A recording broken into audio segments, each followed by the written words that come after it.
আসসালামু আলাইকুম। Easy learning for জুনিয়র্সের পক্ষ থেকে সকলকে শুভেচ্ছা ও স্বাগতম।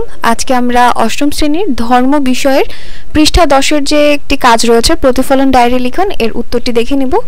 এর আগের ভিডিওতে আমরা এর আগের যে কাজগুলো ছিল তা দেখেছি। আজকে আমরা পৃষ্ঠা 10-এর যে কাজ তার উত্তর দেখে নিব।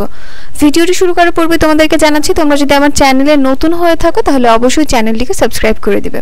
তো এইখানে আমাদের রয়েছে যে যেসব বিশ্বাস ও কাজের মাধ্যমে রাসূলগণের প্রতি আমার ঈমান দৃঢ় করব। তো রাসূলগণ কি এবং রাসূলগণের যে কাজকর্মগুলো সেই সব কিছু কিন্তু তোমাদের এখানে লেখা রয়েছে। তোমাদের এই কাজটির জন্য তোমাদের এইখান থেকে যে রাসূলগণের প্রতি ঈমান এই টপিকটা এখান থেকে শুরু করতে হবে বা এখান থেকে পড়তে হবে। এখানে প্রথমে রয়েছে যে মানব জাতিকে সরল সঠিক পথ প্রদর্শনের জন্য আল্লাহ তাআলা যুগে যুগে অনেক নবী রাসূল প্রেরণ করেছেন। রাসূলগণ আল্লাহর মনোনীত ব্যক্তি, তাদের প্রচারিত বাণী আল্লাহরই বাণী। এই বিশেষ স্থাপন করাই হলো রাসূলগণের প্রতি ঈমান। রাসূলগণের প্রতি ঈমান বলতে নবী রাসূল উভয়কেই বোঝানো হয়েছে। রাসূল শব্দটি রিসালাত শব্দ থেকে এসেছে। রিসালাত শব্দের শাব্দিক অর্থ চিঠি, বার্তা, সংবাদ ইত্যাদি। সুতরাং রিসালাত বলতে আল্লাহ তাআলার বাণী মানুষের কাছে পৌঁছে দেওয়ার দায়িত্বকে বোঝায়। এই দায়িত্ব পালনকারীকে রাসূল বলা হয়। রাসূলগণের প্রতি বিশেষ স্থাপন ছাড়া মুমিন হওয়া সম্ভব নয়। সুতরাং রাসূলগণের প্রতি বিশেষ স্থাপন করা প্রত্যেক মুমিনের একান্ত কর্তব্য। এ প্রসঙ্গে আল্লাহ তাআলা বলেন, রাসূল তার প্রতি তার প্রতিপালকের পক্ষ থেকে যা অবতীর্ণ হয়েছে তাতে ঈমান এনেছেন এবং মুমিনগণও তাদের সকলে আল্লাহর প্রতি, তার ফেরেশতাগণ, তার কিতাবসমূহ এবং তার রাসূলগণের প্রতি ঈমান এনেছেন, যা সূরা আল বাকারার আয়াত 285-তে রয়েছে। তো এখানে আমরা জানতে পারলাম রাসূল কি, রাসূল শব্দটি কোন শব্দ থেকে এসেছে।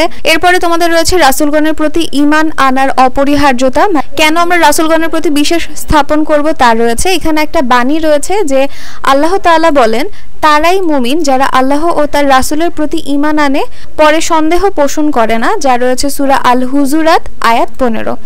এরপর রয়েছে নবী রাসূল প্রেরণের প্রয়োজনীয়তা, যে আল্লাহ তাআলা কেন নবী রাসূল পৃথিবীতে প্রেরণ করেছেন তার কিছু প্রয়োজনীয় দিক এখানে দেয়া রয়েছে।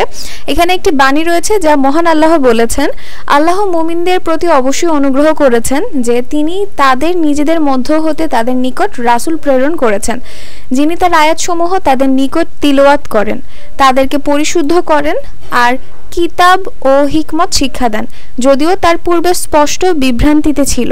সূরা আলে ইমরান আয়াত 164।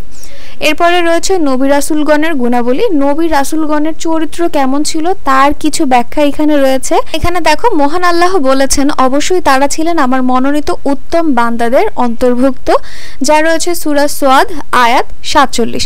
তারা ছিলেন মিষ্টভাষী, ভদ্র, বিনয়ী, ধৈর্যশীল, সহনশীল, আল্লাহর উপর নির্ভরশীল। তারা এক কথায় ছিলেন উত্তম চরিত্রের অধিকারী। ঠিক আছে।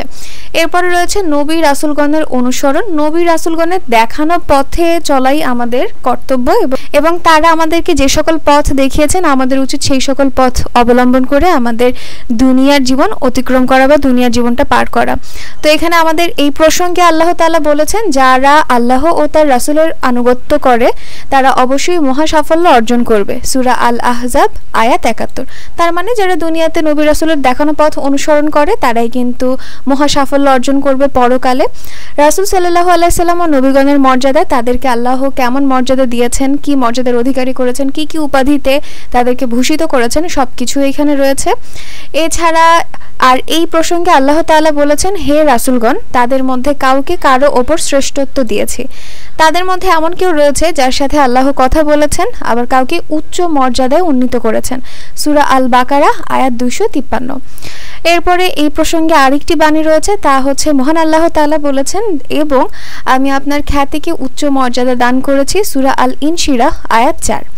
এই প্রসঙ্গে আল্লাহ বলেছেন, আমি তো আপনাকে বিশ্বজগতের প্রতি কেবল রহমত রূপেই প্রেরণ করেছি। সূরা আল আম্বিয়া আয়াত 107। এরপর রয়েছে নবী রাসূলগণের মুজিজা। এই ব্যাখ্যাটুকু পড়ে নিবে।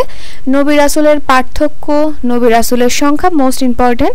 এখানে আমাদের আরেকটি বাণী রয়েছে যে এমন কোনো সম্প্রদায় নেই যার নিকট সতর্ককারী প্রেরিত হয়নি। সূরা আল ফাতির আয়াত 24।